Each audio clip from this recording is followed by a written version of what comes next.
Welcome to our channel. Today we how to automate site speed analysis with GTmetrix, complete guide step by step clearly.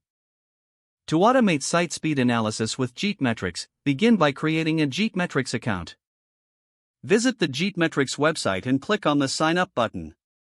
Select the plan that best suits your needs, as GTmetrix offers both free and paid options. After signing up, log in to your GTmetrix account. Navigate to the Dashboard section where you can access your performance reports. Now, look for the New Test option to set up a new analysis. Enter the URL of the website you want to analyze in the designated field. Configure the test settings according to your preferences. You can choose the test region and browser for a more tailored analysis.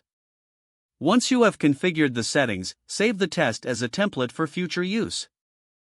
Next, go to the Scheduler feature.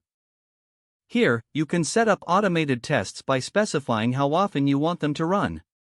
Choose the frequency, such as daily, weekly, or monthly for your scheduled analyses. Make sure to assign the saved test template to the scheduled jobs. After scheduling the tests, you can specify an email address to receive notifications about the test results. This way, you will be promptly informed about your site's performance metrics. You can also explore the Reports section to view detailed insights from the analyses. Analyze the metrics and recommendations provided by GTmetrix to improve your site speed. Consider integrating GTmetrix with third-party services if you need even more automation. Using tools like Zapier or Integromat can help you streamline this process further. With your site speed analysis now automated, regularly check the notifications to stay updated.